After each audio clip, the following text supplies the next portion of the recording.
What's happening, y'all? Welcome inside the Fantasy Stock Exchange. Bush coming at you solo today to talk about how to build a win now contender during a startup draft. So in today's video, basically what we're going to talk about is building a competitive team within your startup, how you should properly do it, some mistakes to avoid. And I've come up with 6 rules, basically 3 macro, total market value based rules, and then 3 micro rules based on kind of player analysis that I've seen play out through this offseason. So this one's going to be a fun one. If you guys like building win now contending type of rosters in Dynasty startups, this is the video for you. We will definitely have you covered with a rebuilding version of this, and maybe Danny will do that because he's more so the rebuilding guy, but I might do that as well. Who knows?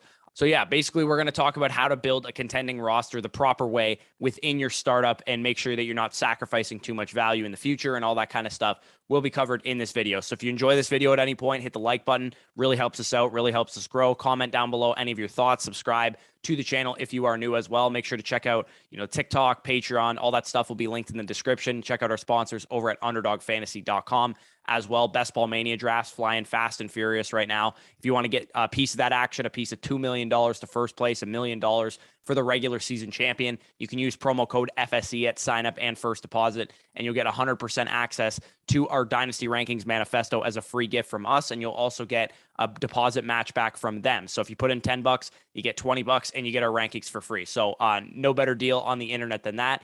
But without further ado, let's hit the intro.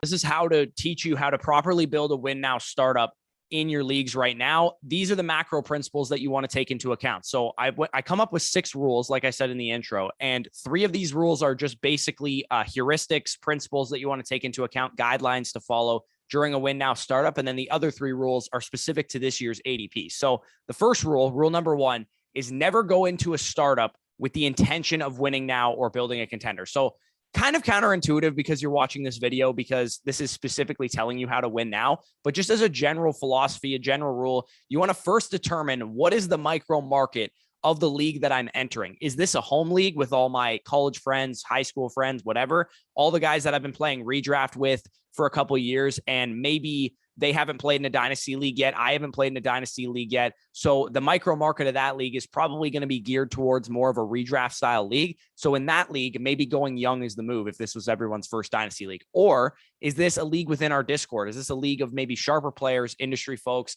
another YouTube channel's Discord, like, Ron Stewart, BDG, whatever?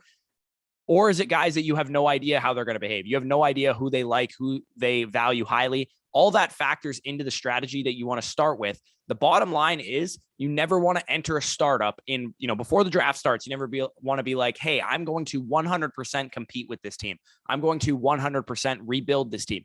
You really can't be certain how the league will behave until you're actually a couple rounds deep into the startup. You might have an idea based on, it's the fact that it's your redraft buddies, but who knows? Your redraft buddies might be a little bit sharper from the dynasty perspective than you thought. So until you're a couple rounds deep into the startup, you really don't have a certain idea of who's going to value what. And I'll cover that a bit later in the video of why you want to wait a couple rounds. But that's rule number 1. Stay fluid in your process. You never want to enter a draft saying, I'm 100% competing or I'm 100% rebuilding.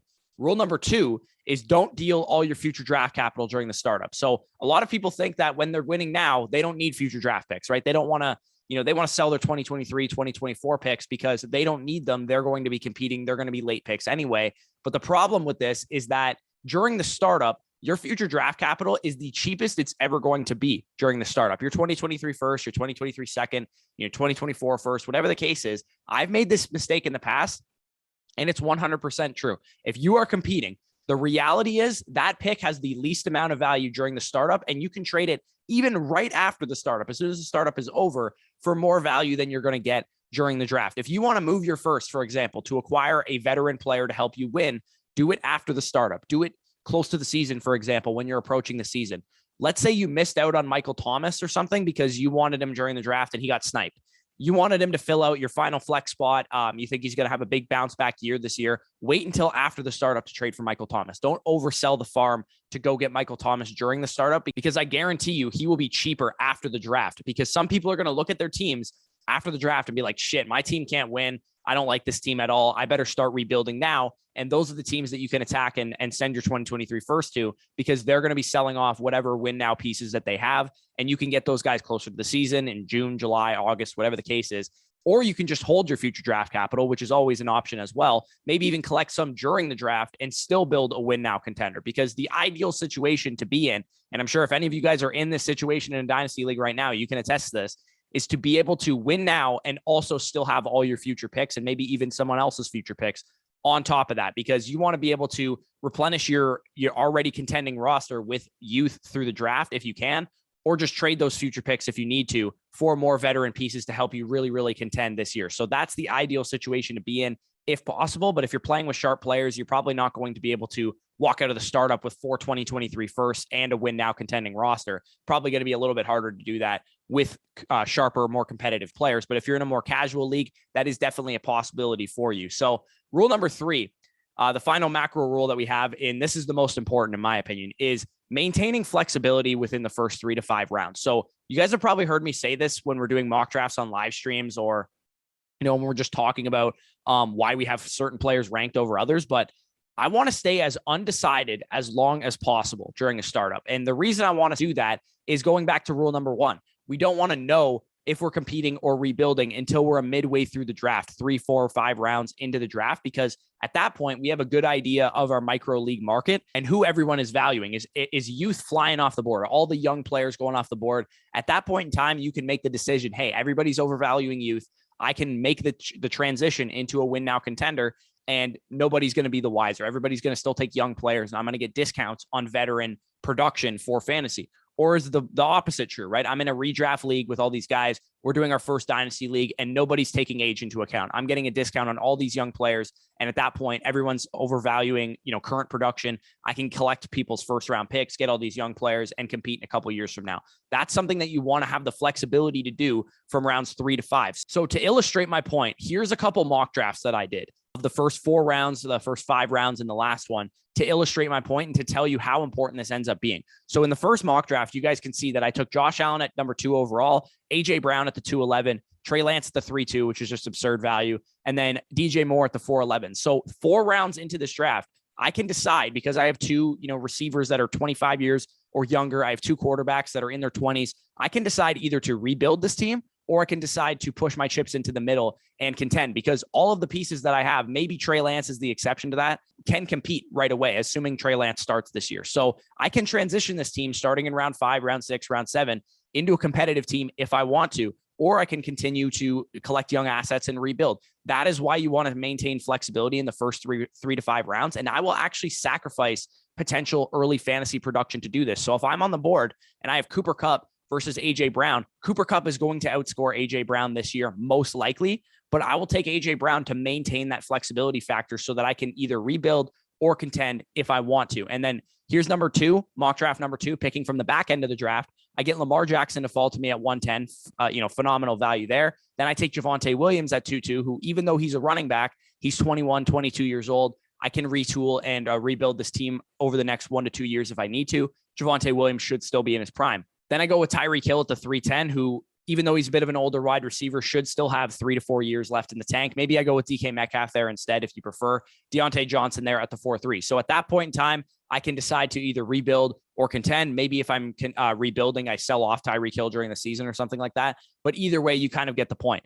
The final draft that we're going to look at here is coming from the middle of the draft. Kyler Murray, AJ Brown, T. Higgins. And then in the 4th round, I kind of decided, hey, I'm going to take the value on Saquon Barkley, get Travis Etienne to wrap around to me at the end. So that's kind of when you want to make that decision. I would say, as a rule of thumb, the first 3 rounds should be specifically players that fit both buckets. They can either contend or they can win now. You don't want to, pigeonhole yourself in round 1 by taking Jonathan Taylor, because he's a running back. He probably puts you in a competitive window. You don't want to pigeonhole yourself in round 2 by taking Christian McCaffrey, because he immediately puts you in a win now window. You don't want to take, Cooper Kupp, because he immediately puts you in a win now window. You want to maintain that flexibility as long as humanly possible. If you can go 6 rounds without having to take either a win now or a contending or a rebuilding only piece, at the beginning of your draft, that's the ideal situation to be in. So the goal is to make it as deep into your draft as possible without having to make your mind up, because you want to have as much information at your disposal of who's going to be competitive, who's rebuilding. If you notice that 9 teams are trying to rebuild in your league, then a competitive team might be the route that you decide to go down, and vice versa. If 9 teams are taking Dalvin Cook and all these like win now type of pieces ahead of ADP, then you know that it's probably smart to rebuild, try and collect 2023 first, etc. So that's when you want to make that decision, is when you have enough information to do so. So those were the macro principles. Those are the overall heuristics, principles, guidelines that you want to follow, regardless of what year you're doing this. That you could watch this video 2 to 3 years from now, and I would still have the same opinion. But these are the micro principles that we're going to talk about specific to this year's ADP. So based on how players are being valued this year, how do you want to approach trying to build a win now competitive team in your startup? And I've done a lot of mock drafts. I've done a lot of startups so far this offseason. I have a good idea of where players are going and relatively what the market is valuing. So rule number 4 is stay either young or cheap at the running back position. So you do not want to invest in veterans that are, the devil they know types, like Dalvin Cook, like Derrick Henry, like Nick Chubb. You want to stay either young at that position or you want to stay cheap. So these are the pockets that I'm looking to attack if I'm building a win now competitive team, or if I have an idea or an inkling that might be the route that I want to go down. So ideally, you get a premier young back that you can compete with, but doesn't necessarily preclude you from rebuilding or retooling. And that kind of goes back to mock number 2, where I took Javonte Williams, because this top tier of running backs behind Jonathan Taylor can either compete or they can rebuild.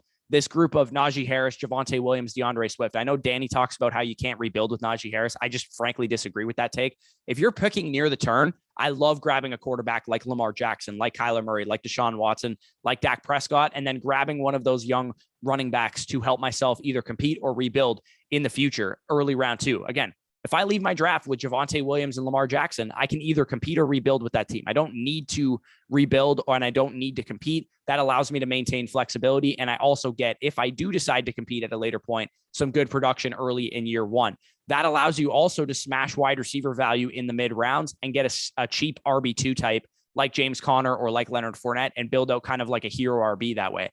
If you miss out on that territory of young running backs, and you could probably group Breece Hall into that territory as well, and you want to snag value at wide receiver during that time, rounds 3, rounds 4, rounds 5, then I'm absolutely okay doing that. Handling running backs is the toughest part of building a win now contender, because generally speaking, most people overvalue running backs. So you don't want to be the guy that takes all the win now running backs rounds 2, 3, and 4, because then you're completely pigeonholed into competing right away. What you want to do is see how the running back landscape plays out. And if you can get value on good running backs, then you take it, but you're not looking to fill out your running back core in rounds 3 and 4 of the draft, because, those are the most important positions in fantasy or whatever. So this is the next tier of running back that I'm looking to attack, and specifically the young guys, Kenneth Walker, J.K. Dobbins, Saquon Barkley, still young, Cam Akers, Travis Etienne. Those type of guys are the next tier of running backs that I'm looking to attack, because the important point that I want to drive home is, even though that you're looking towards competing and you're looking towards building a win now contender, you still want to avoid the 26-year-old, 27, 28-year-old running backs that are nearing the touch and age apex of the running back position. So if you don't know what I'm talking about, check out the Sell These Running Backs Now videos that I did about a month ago. But we want to get competitive running back production at either a young age or a cheap cost. So if the running backs are flying fast and furious off the board and you miss out on the top tier guys, you might be best suited to go with a middle tier upside swing like J.K. Dobbins, and then build out maybe a hero RB with A.J. Dillon types and Tony Pollards and Damian Harris in the double-digit rounds, rather than forcing the running back position because as a competitive team, you think that you need Dalvin Cook or you think that you need Derrick Henry on your roster. Build a champion on the back of quarterbacks, wide receivers, and tight ends while everybody is overvaluing running backs, and fill out your running back production when it's cost effective to do so. So there's no guarantee, for example, too, that a guy like Travis Etienne doesn't outscore Dalvin Cook this year, even though you're getting a huge discount from an age perspective on Travis Etienne, who's 23 years old and doesn't have a lot of touches or any touches really in the NFL under his belt, versus Dalvin Cook, who's 26 years old, who theoretically should outscore Travis Etienne this year, but it's not a guarantee. I'm sure plenty of win now teams last year that made the mistake that I'm talking about drafted Ezekiel Elliott in like the 3rd round or the 4th round because they're a win now team. Ezekiel Elliott's going to help them. And they passed on a guy like DeAndre Swift, who at the time was considered maybe a little bit of an upside swing, a little risky because we don't know what we're getting, but he actually outscored Ezekiel Elliott last year in points per game. So if you would have drafted DeAndre Swift last year, similar to, Travis Etienne, J.K. Dobbins types this year, then you would have gotten that age advantage of DeAndre Swift and still maintained that competitive window, gotten that win now appeal, but instead gained value instead of losing a lot of value like Ezekiel Elliott would have done. So why take Dalvin Cook rounds 3 to 4 when I can take a young running back in the same territory that has longevity, or I can punt that position and take a guy like Leonard Fournette or James Conner in round 7 or 8, who I'm going to, honest to God, probably rank over Dalvin Cook in redraft this year. And it's more cost effective than drafting a guy like Dalvin Cook in a dynasty startup. So the moral of this story basically is to stay young at running back, avoid the tempting win now guys like Nick Chubb, Dalvin Cook, Alvin Kamara, Derrick Henry, even Christian McCaffrey to some degree. You want to avoid those guys if you can, and sacrifice a little bit of win now appeal at the running back position to get elite value at wide receiver, number one, and also get some young upside swings at the running back position. If I can build a win now contending roster with guys like J.K. Dobbins and Travis Etienne as my top 2 running backs, but I just have a loaded quarterback, wide receiver, and tight end core, that is the ideal position that I'm looking to do or to come out of a startup draft with. Now, rule number 5 kind of goes hand in hand with what I just talked about, but hammer the elite value on mid-round veterans, and specifically at the wide receiver position, but also potentially at tight end and quarterback if you can. Trade down if you can too to load up in that area. So if you're on the board at the 308, and all the wide receivers that you wanted, DK Metcalf, T Higgins, all the guys that keep you young and fluid and flexible early on in the draft, and you get to the 308, the 309 or something, and somebody wants to trade up for Matthew Stafford or something like that, trade down and try and acquire a 4th and a 5th, or a 5th and a 6th or something like that. Because in that territory of the draft, it's going to be rich with veterans that can help you compete right away after you build that young foundation. And I'm going to use this mock, for example. So I started the draft 4 rounds in, DeAndre Swift, Deshaun Watson, DK Metcalf, and DJ Moore. At this point in time, I can pivot to either a win now or I can pivot to a rebuild. It doesn't really matter at this point because I have a young established foundation. If you've determined that based on the board, you notice a lot of guys are getting pushed up the board due to age, and a lot of veteran players are slipping, this is when you want to make that transition. The next pick essentially locks me into a win now, but after that, I commit fully to that win now. I hammer the mid-round value on veterans like Keenan Allen, Allen Robinson, and Brandon Cooks. So by taking Josh Jacobs at 5'10", who I'm probably going to be higher on than most people from a redraft perspective this year, I lock myself into that win now window. Even though Josh Jacobs is only 24 years old, he is still a running back.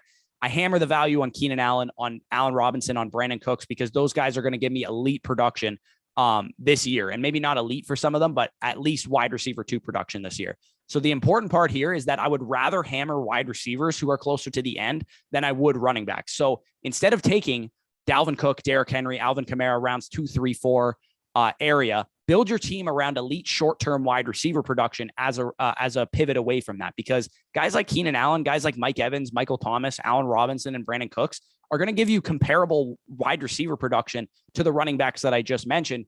And they're not likely to fall off anytime soon, because even though they're older than those players, the wide receiver position doesn't fall off a cliff like the running back position does, as we established in those Sell These Running Backs Now videos. So because they're essentially accomplishing the same fantasy production as guys like Dalvin Cook, Nick Chubb, Joe Mixon, etc., the only downside risk that you have with those wide receivers is that they get injured, which again is a lot less likely than the running back position. And this time next year, if Mike Evans gets injured this year and, he's out for, 10 games or something like that, he's still going to have value in next year's startup. Whereas if Dalvin Cook gets injured, he might be in the Todd Gurley territory, the Ezekiel Elliott territory, etc. So they're not going to hold that much value this time next year if those running backs get injured. So I would rather sacrifice a little bit more of a projectable upside at a running back position and take a risk on a young guy like Travis Etienne or somebody like that, than take the devil I know at running back like Dalvin Cook or Nick Chubb, because I know that I can get difference makers at wide receiver in the mid rounds to make up for that lack of production, I would say, that Travis Etienne gives me to Dalvin Cook. And like I said,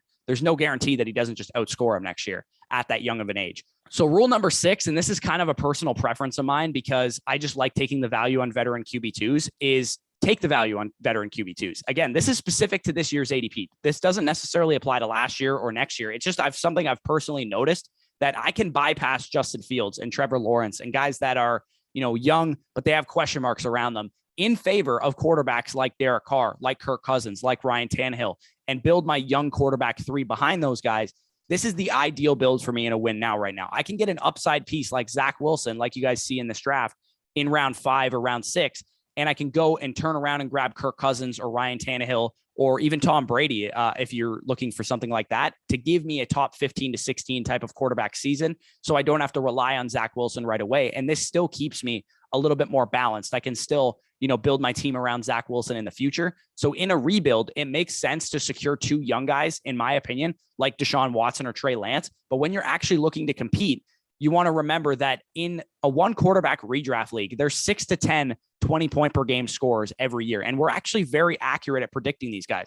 If I had to guess right now at the top 12 quarterbacks this time next year, who were the top 12 quarterbacks in 2022? A lot of these guys would fit the description: Mahomes, Allen, Lamar, Kyler Murray, Tom Brady, Jalen Hurts, Justin Herbert. All these guys are likely to be the top end quarterbacks this year. But after that difference making quarterback one type of territory, which again are being very highly valued in Dynasty right now, the difference between QB 11 or QB 12 and QB 25 is pretty negligible. So if you miss out on a difference making quarterback one who are going very highly in Dynasty startups right now as your second quarterback, you shouldn't reach for Tua. You shouldn't reach for Aaron Rodgers. You shouldn't reach for Justin Fields or Trevor Lawrence, because they have probably less of a chance of being very fantasy relevant in redraft this year than Derek Carr and Kirk Cousins. And some of those guys, with Aaron Rodgers specifically, you're getting a little bit more longevity factor than you would be. And you don't have that huge risk with Justin Fields or Trevor Lawrence. So hammer the value at wide receiver or young running back in the mid rounds, and then grab a sturdy veteran quarterback too, like Derek Carr,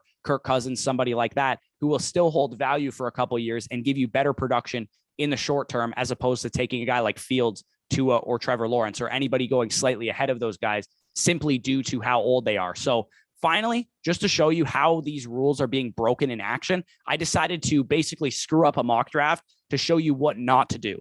And here's what this would look like. So you guys can see my team. It's pretty atrocious, and it's breaking all the rules that I talked about in this video. Now, round one was fine. Obviously, Kyler Murray falls to me at 109. That's a great pick. Take the value on Kyler Murray, but because in this hypothetical, I broke rule number 1 and rule number 3, which was going into a startup, assuming that I'm going to be competing, and rule number 3, not maintaining flexibility through the first couple of rounds.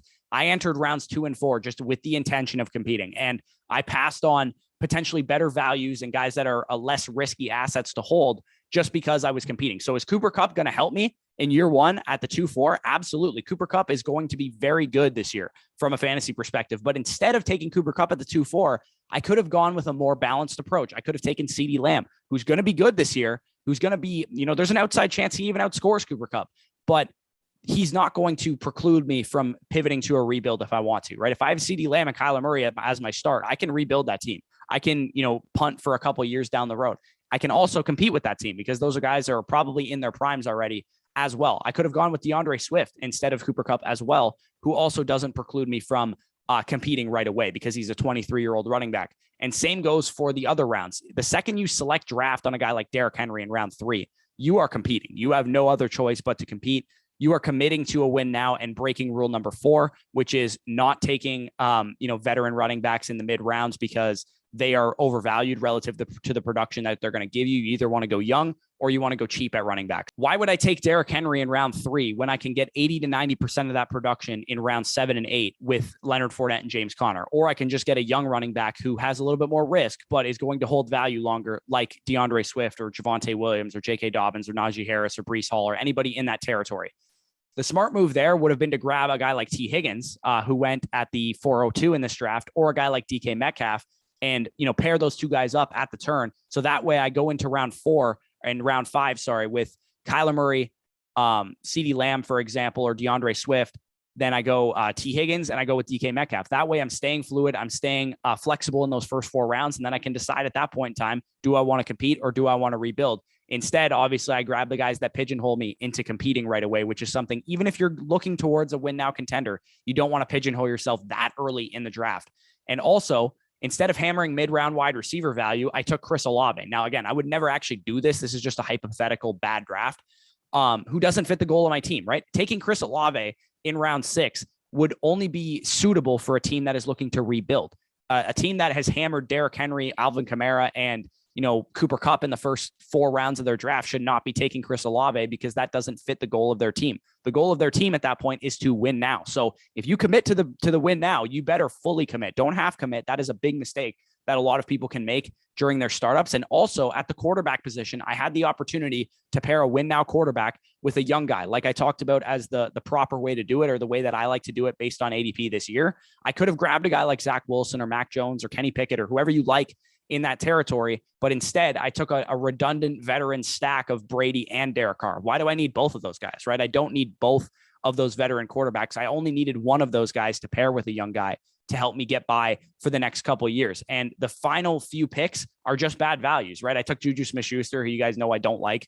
And I also took a bunch of, Tony Pollard and, Dameon Pierce type of running backs when I could have been hammering difference-making wide receivers in that territory. I also didn't even grab a tight end during this draft. So that's another, kind of mistake that I made. So if I had hammered, Terry McLaurin, Keenan Allen, and Michael Thomas in the mid rounds and grabbed a younger guy like Zach Wilson to pair with Derek Carr, or to pair with Tom Brady, or to pair with Ryan Tannehill, whatever veteran quarterback you like, this team looks a lot better. So don't do what this draft basically dictates. This is not what you want to do. Keep the rules in mind and you'll be just fine. So quickly to review the rules. Number one, don't enter a startup knowing that you're going to compete or knowing that you're going to rebuild. You want to stay fluid. And that pairs with rule number 3, which is stay flexible within the first 3 to 5 rounds. Rule number 2, do not trade all of your future picks in the startup because they had the least amount of value during that time. And you also want to hold on to those picks because they are liquid currency. They are not players. They are liquid currency that you can use to replenish your roster if you're building a win now contender. Rule number 4, stay either young or cheap during your startup. So if you can't get a young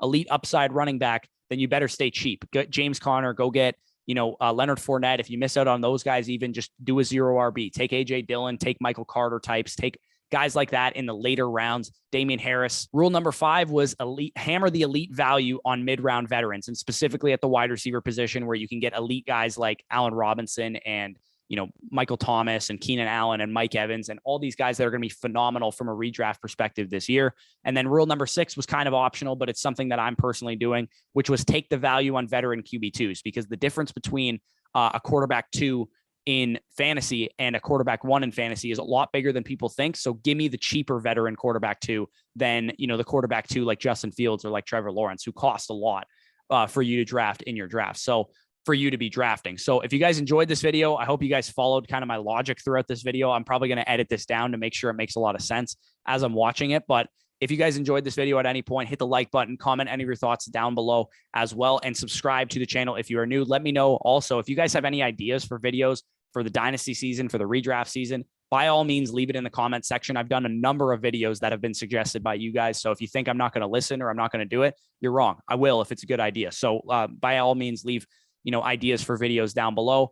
Check out the Patreon as well if you want to support us over there. Check out Underdog Fantasy using promo code FSE. You'll get 100% on whatever you put in. So if you put in $10, you get 20 on the site to play with, and you'll get our Dynasty Rankings Manifesto as a free gift as a thank you for doing that. If you guys want to listen only on podcasts, you don't want to look at my stupid face while I'm doing these videos, check out the podcast as well. Check out the TikTok for other content. Peace out, guys. I'll talk to you soon.